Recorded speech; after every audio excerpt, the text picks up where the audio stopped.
Salam Pramuka.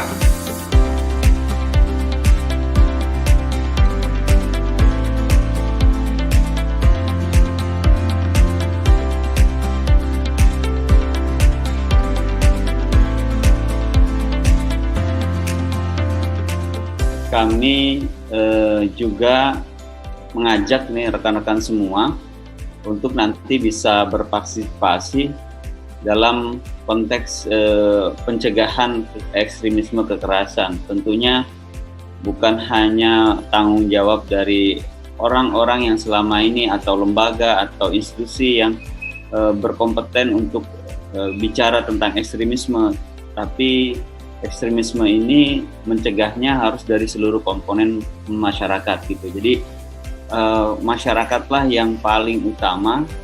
Ya kita punya aparat boleh gitu ya. Kita punya BNPT, kita punya Densus 88, kita punya TNI, kita punya dan berbagai macam kementerian lembaga kita sudah miliki untuk pencegahan kekerasan ekstrim.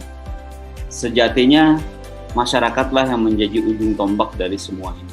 Pramuka adalah saya kira menjadi satu wadah yang sangat tepat ya dalam hal ini untuk melakukan usaha pencegahan aksi-aksi ekstremisme. Ucapan terima kasih saya sampaikan atas kerjasama yang terjadi pada hari ini dan insya Allah bisa berlanjut untuk di waktu-waktu yang akan datang. Dan dengan mengucapkan Bismillahirrahmanirrahim, kegiatan ini saya nyatakan dimulai.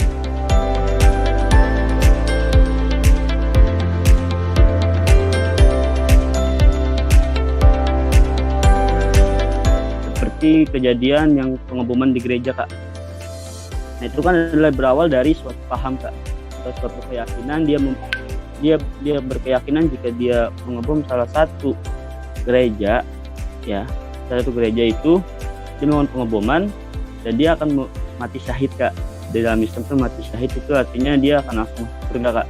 Kalau misalkan pandangan saya sih untuk ekstremisme itu ya jalan terakhir ya untuk mengemukakan pendapat, contoh ya kayak misalkan demo. Nah, jadi mereka tuh merusaknya tuh cuma saat kegiatannya saja, nggak akan sampai ke depannya, nggak menimbulkan kerusakan yang fatal ya atau fasilitas yang massal. Nah, kalau misalkan terorisme itu kita sepakati dulu nih, masalahnya bukan untuk sekedar agama tapi ada kepentingan di baliknya. Jadi untuk terorisme ini dampak yang ditimbulkan ini besar, bisa mengorbankan masyarakat yang tidak berdosa. Tadi Kak Dian bilang ini yang angkat senjata kemungkinan bukan teroris juga ya? Bukan, Kak. Jadi ya kalau misalkan kita sepakati ya mereka ini yang misalkan negara-negara Timur Tengah ini ya negara-negara diserang oleh negara-negara agresor. Jadi mereka ini sedang mempertahankan negaranya dan tanah airnya, gitu aja. Oke, jadi ada negara diserang oleh negara barat misalnya, lalu mereka mempertahankan gitu ya. Oke, keren diskusinya Kak.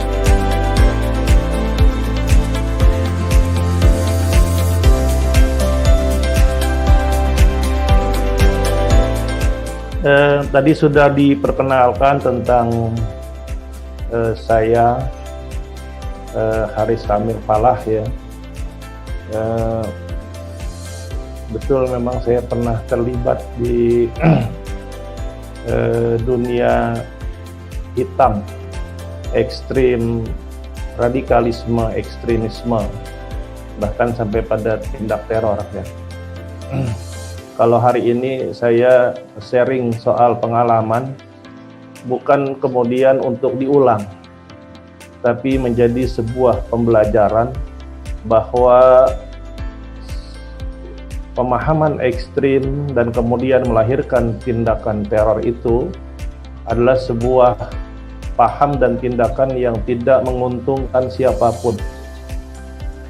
Dia merugikan diri sendiri, dia juga merugikan keluarganya, merugikan masyarakatnya, merugikan bangsa dan negaranya, bahkan juga mencoreng nama agamanya dalam hal ini Islam.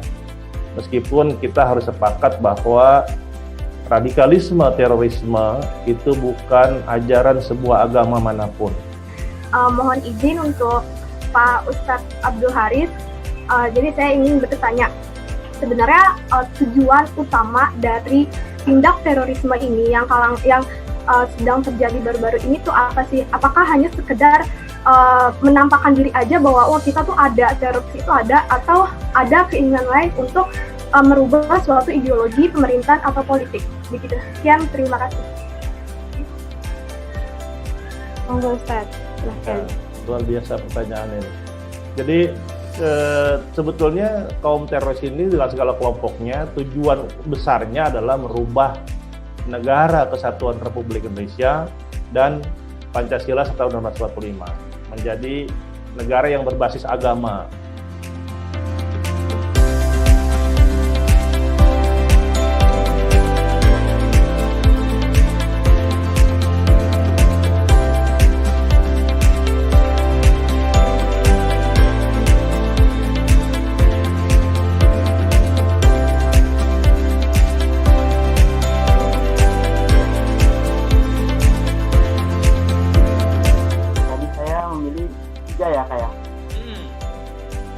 Musisi jalanan, orang tua pikun, dan penderita HIV. Penderita HIV, kenapa kakak nggak mau duduk dengan penderita HIV? Karena saya dengar-dengar, karena saya dulu kakak saya bidan, saya dulu takut-takutin dengan HIV kak. Nah jadi ada masukan ke saya kalau HIV itu harus benar-benar dijauhi. Gitu kak. Oh, khawatir nular gitu ya? Ah ya begitu mas. Oke, makasih Kak Juhaidi. Nah, kali ini kita akan, ini ada Kak Zarkasih, kita akan ada pemaparan materi mengenai peranan pramuka dalam pencegahan ekstremisme kekerasan. Agent of Change, pramuka itu kita, kakak-kakak, adik-adik, kita ini agent of change dari ujung tombak, corongnya. Maka kenali lingkungan sekitarmu. Jadi adik-adik, kakak-kakak yang ada di lingkungan RT RW kita jangan apatis. Kakak lihat masih apatis, cuek. Padahal harus dilihat lingkungan kita tuh di RT RW jangan sampai tiba-tiba digerebek sama Densus, ditangkap di lingkungannya ada kelompok teroris. Baru tahu, oh ternyata dia teroris ya, bro, baik-baik aja orangnya. Selama ini kan gitu ya. Nah, kita harus waspada mengenali lingkungan kita RT RW. Juga jaga lindungi keluarga kita, lingkungan tempat tinggal, gugus depan kita, kuartir kita dari pengaruh radikalisme. Bagaimana mereka merekrut, terus media sosial yang negatif itu kita harus coba jaga, jangan sampai kita menyesal keluarga kita. Lalu peran aktif dari kita ini pramuka, adik-adik penegak juga harus mau, jangan pasif, jangan apatis, bagaimana waspada terhadap kelompok radikal yang mempengaruhi masyarakat. Early warning. Lalu intinya kita pramuka tetap memegang teguh pedoman kepada Trisatya dan Dasa Dharma. Tanpa berlama-lama, kali ini kita akan mendengarkan materi dari Bapak Syaukilah, Muhammad Syaukilah PhD.